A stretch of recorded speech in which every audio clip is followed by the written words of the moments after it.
Emakhosini bogogo nabomkhulu usahleli nogogo Patricia Salukazi Ntombi Endala. So today sizokhuluma ngabantu abathi gogo, I normally have severe back pains. I'm not talking about just back pains. We know ukuthi uyakwazi ukuthi uphathwe umqolo ingoba uphukile wena mojimi salon or because of ukubanda, right? But kunabantu abaphathwa umqolo because of banabantu abadala, right? Then kunabantu abaphathwa umqolo ngoba banabantu abadala kodwa umqolo wakho uhamba nomdawe. Uyabo, uhamba nomdawe. Umqolo wakho uhlukumezeke to the point ukuthi nawe uzukuthi yabona la, even if you can go to the doctors and everything bakenze is-x-ray basho ukuthi no, when spine sakho se right, there's nothing, kanti umdawo uhleli lapho, right? So mina ekukhuleni kwami ngaba umuntu ohlushwa ama-abdominal pains, not ama-pure pains. Mina I never had pure pains, but ama-abdominal pains unala bewangibamba khona ngizwe ukuthi ya uyabona la kubuhlungu, I can't take it, ngize ngikhale nokukhala, maybe ngibambe for days and days. And I used to go to udoctor. I used to go to udoctor omunye obamthemba bonke, Dr. Mahaswani. And I remember him saying, you know what, there's no such. Danami, I see nothing. I've run all the tests. Sizokudabula for nothing. There's nothing. I think what you need to do is exercise, drink lots of water. That was my final prescription because all the pills were not literally helping. And there came a time where they stopped, right? But even on your abdominal pains, I can say where you feel your kidneys. I don't know how to explain it, but uzwe amapain, uzwe ngathi ungasishaya uthi kube buhlungu ngendlela eyisimanga. So umdawo idlozi elikhulu kabi ene idlozi elingadelelwa ene kuyidlozi that when it wants what it wants, you have to do exactly how they say it, right? And umdawo most of the time uzokutshela ukuthi wona ufunani, right? Amabhaya aqondane nomdawo most of the time are your njetis, right?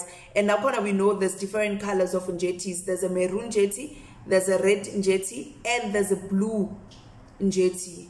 Yabon as fan. Le e blue is anges prophet. Yabo. Le redi umdawo vele wasemanzini. Lo maroon ilo umdawo lo vele onobungoma. Ngaphakathi mhlambe umuntu uye entwasweni bafika futhi lapho bamlungisela nalowo mdawo, right? But umdawo idlozi engabe awulungiselanga likwazi ukuthi lihlaliseke phezulu komzimba wakho, likwazi ukuthi likhuleke, likwazi ukuthi likenzele. A lot of people, yes, kunabantu abazalwe ngenhlanhla mhlamba abanezunzana nani, kodwa idlozi eliza ngomnotho idlozi lomdawe, right? Because idlozi lomdawo akusidlozi idlozi lokuhamba. You know, if you know the Ndawe people, or you know Makalanga, or you know all these nations zamandawo, those people are people abatshala umbila, are people bokuhamba, trading and so forth. So nedlozi lakhona kwalona, it does that yabo. Just to give you a typical example, there's a friend of mine who struggled ngomdawo wakhe ubusumhlupa ngendlela eyisimanga, and she went and kwaba nomuntu omlungisela umdawo wakhe, into zakhe zaphambana ngoba lo muntu ulungisa umdawo wakhe ngendlela ekungasiyona, and lo muntu kahlahle bekangakwazi ukuthi awusebenze umdawo. Yabona umdawo umuntu makangawuthintanga kahle uzobona ngokuthi uhlupheke, bo uzwazi ukuthi hayi lo muntu akangithintelanga umdawo wami. Now wahamba wawomunye umuntu wamlungisela. I'm telling you, ukuphuma kwakhe laphaya, already she was getting a call yokuthi uthola umsebenzi eBelgium overseas. As we speak, obviously throughout bekalungisa ama visa nanani, but uhambe 2 weeks back uye Belgium uthole umsebenzi. And mind you, makaqala ngento zakhe zedlozi, she is a qualified scientist ufunde vets, and she lost a job, walahlekelwa umsebenzi, indoda yahamba, wahlupheka, ngisho nokulungisa lo mdawo wakhe wawulungisa angenamali, but she had to make means zokuthi I need to fix.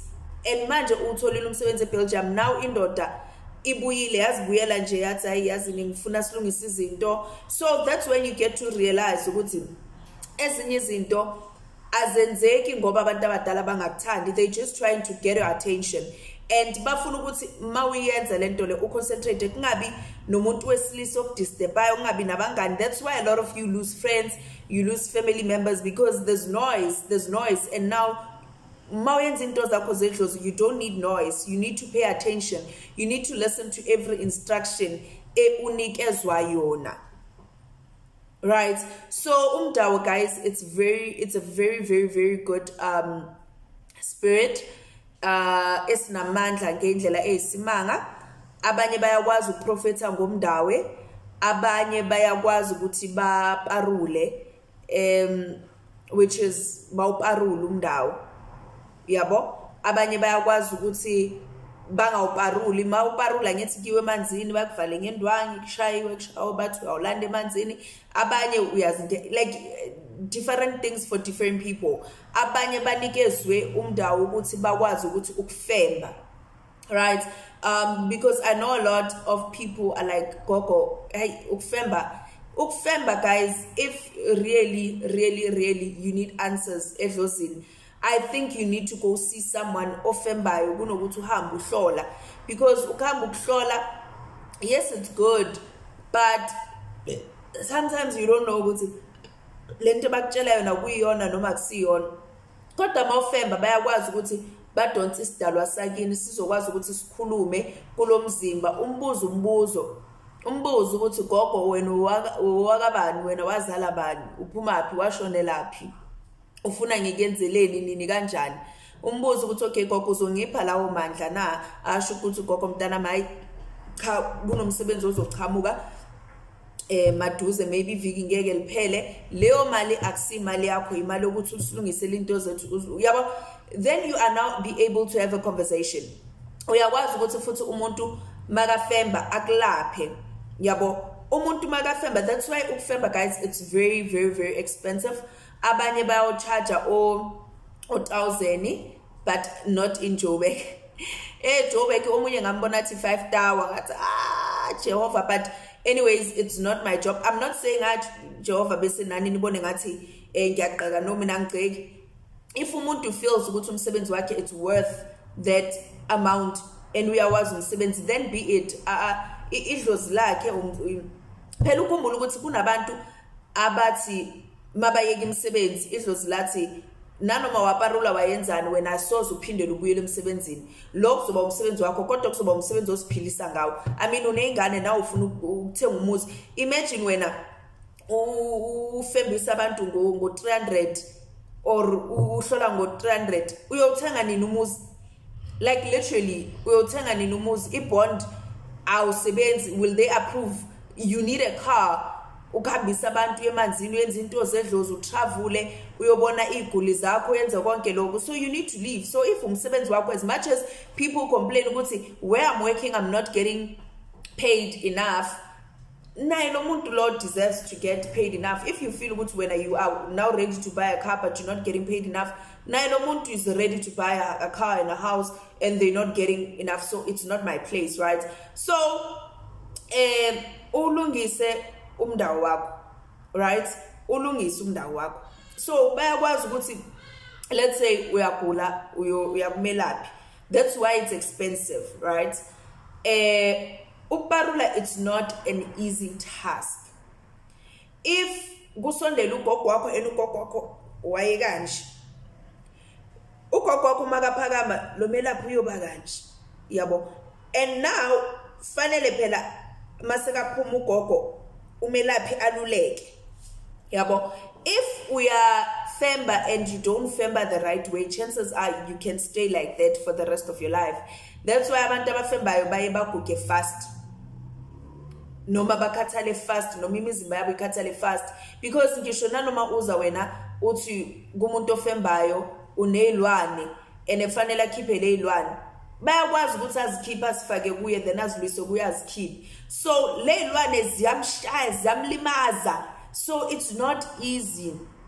It's not an easy process. That's why it's so expensive.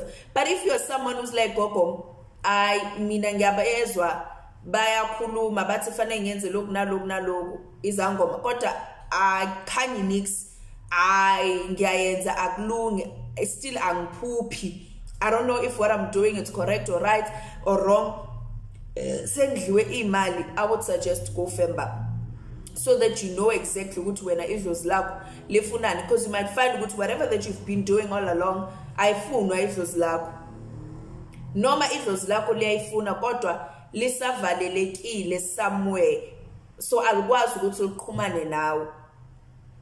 You understand? So ukufemba, it's very important. But Umdawe, it's a very, very beautiful gift. Abanye benu nizophupha belungu, abanye benu nizophupha ama-India, abanye benu nizophupha ama-Khaladi, abanye benu nizophupha abo my friend, amakula, ama-Somali, all these things.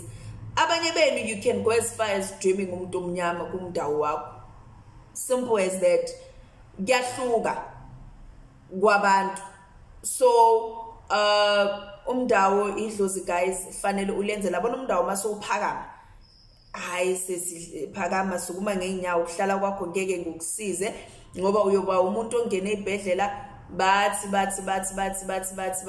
bakupopole bakudabule bakenza ama-operation, nothing, kanti wena nje uhlushwa ngumdawo. So yeah, if you've got any questions, you are free and welcome to comment in the comment section. Ngiyabonga emakhosini lesedi khanya xama Umdawe.